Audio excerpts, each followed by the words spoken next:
Hey everyone, Tyson the Subaru specialist from Subaru Print Storage here. Today we're taking a look at the 2022 Subaru Forester Touring in the red. We don't get a lot of the red. Not a super heavily ordered color by people, but I like it. It's different. It stands out because there's not a lot of them on the road around here. So 2022 got the redesign, new body style, well, updated body style with a revised front end. So grille is different, headlights are different. The fog light bezels, you have that kind of gray and the lines accenting. So a little bit of a change. No other real body style change. You got that nice big aggressive hood. It's still powered by the 2.5 liter 4-cylinder boxer engine producing 182 horsepower. You get great economy with these. You're around that 7.1 liters per 100 range, which I think if you convert it to miles per gallon is just over 40. Touring is the true middle of the road trim level in the Forester lineup. You've got a power lift gate you can activate from the key fob, the door, or the driver's seat. In the rear bumper, we have those little black circles. Those are your backup sensors. They'll actually apply the brakes if you think you're gonna hit anything at speeds of between 1 and 15 kilometers an hour. Best thing ever for parking lots. Lots of room. With that big boxy square rear end on the Forester, you get tons of storage as you would expect. On the inside, privacy cover and cargo tray are standard equipment on the Touring trim. Really easy to hide things from the top of the seat down. This is just a telescopic piece. You can see the little piece right there. It slides and you can actually tuck it underneath. You can kind of see it's supposed to slide across there. But we have spare tire underneath that tray and we have storage. You know, put jumper cables, tow ropes when you're pulling others out, that sort of thing. We've got nice, hard, physical tie downs, one in each corner, easy to secure awkward cargo. We've got grocery bag hooks. Hook the loop of your grocery bags over that, stops your groceries from tumbling around. 12-volt outlet for any charging needs.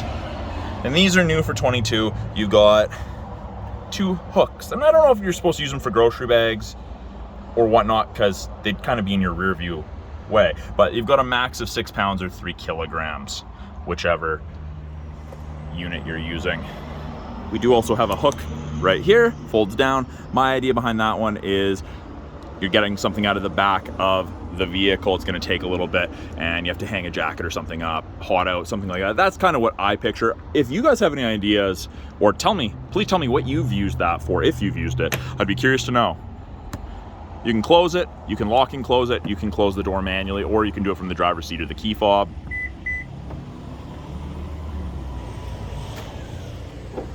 Roof rails are standard on the Forester, and you get these nice tie downs front and rear. Easier to secure cargo when you have the crossbars to load things. In the second row, you've got tons and tons of room. It's the black cloth interior. Headroom is ample, legroom, there's plenty of it. I'm a bigger guy. I've never had someone actually complain about the second row room in a Forester. Touring is the cloth with kind of the leather bolstering on the high wear areas.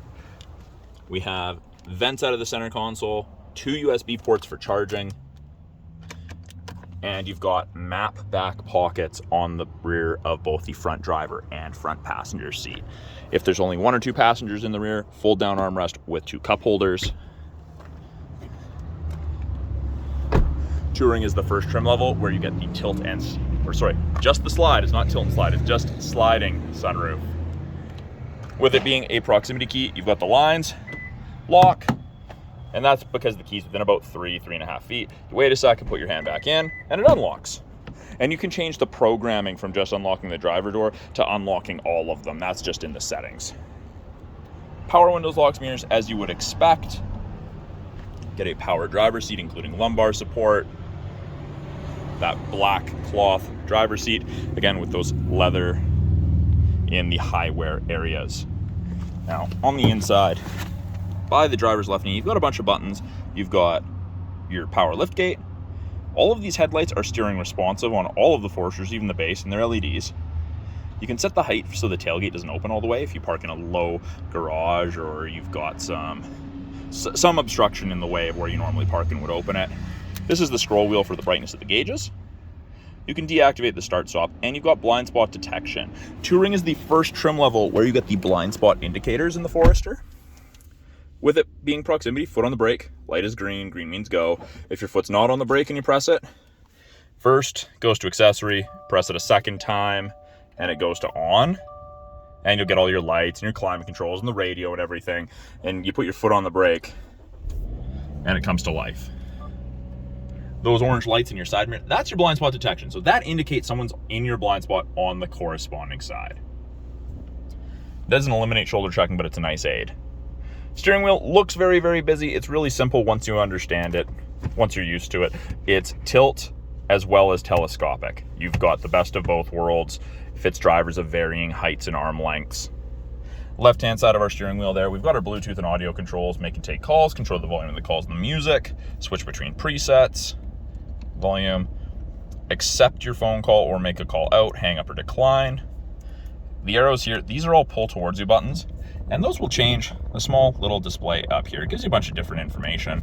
I personally like the digital speedometer. Analog's nice, but I like just the easy read of the digital.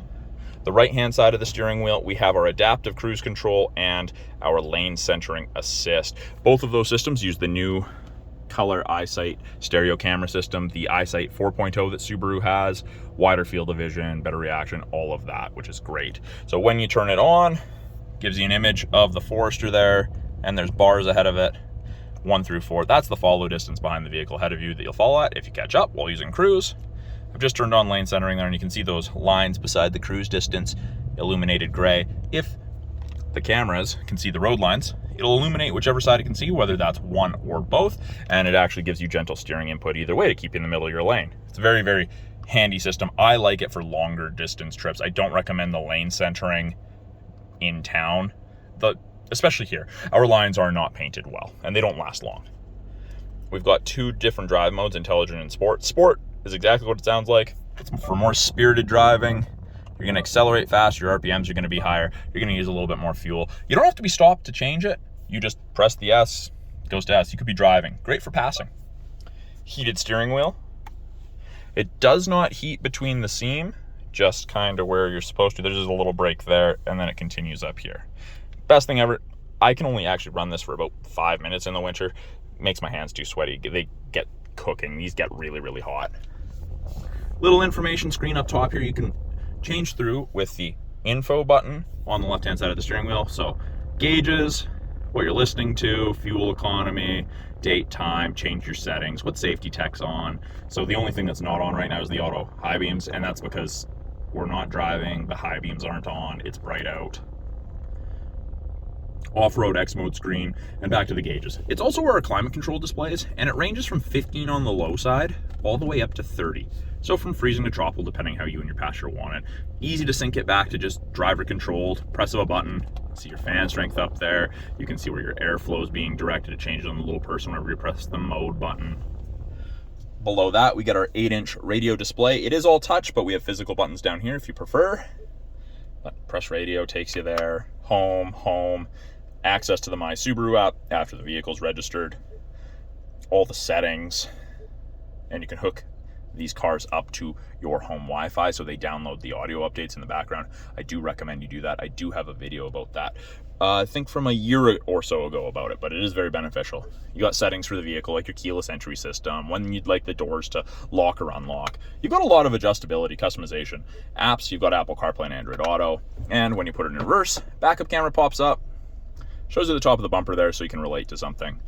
Rear assist braking's on, parking sensors on, and as you turn the wheel, those lines will move. You can actually clean the backup camera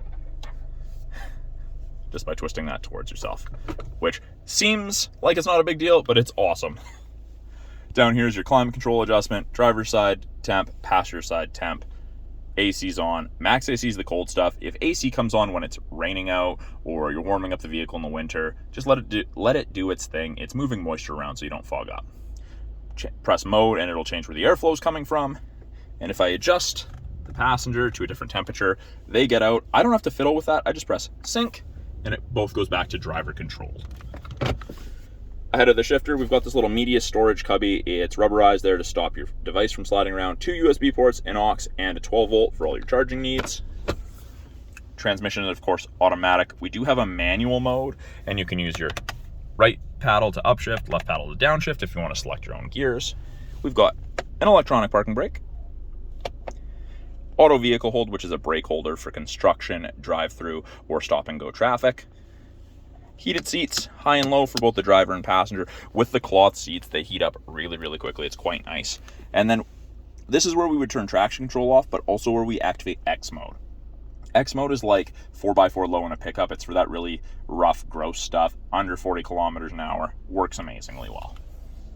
Up top here, we've got SOS and roadside. That's part of the 3-year trial to the connected services you get with most new Subarus. It's a pretty cool system. You can download the app, the My Subaru app. It gives you a demo mode and shows you some of the features. It's pretty cool. Map lights, automatic emergency braking, and lane sway. Those are both part of that camera system. This actually saves you 10% on your basic insurance here in BC. Very, very handy. That's our slide for the slide-only sunroof. The shade is manual, but if you open the glass, it'll drag the shade with you, but it extends well into the second row. It's massive, really opens it up. And then up top here, we've got our sunglass storage. So that is a quick look at the 2022 Subaru Forester Touring in the red. Not something we see a whole bunch of. Actually, we don't see a whole bunch of red Subarus in general, but if you guys have any questions about the Forester, the 22s, or any of the tech in it, or any of the vehicles really in our lineup, I'm more than happy to answer any questions you may have. Please put them in the comments below. I do try to get back to all the comments and questions that do pop up on my channel. But yeah, thanks for watching.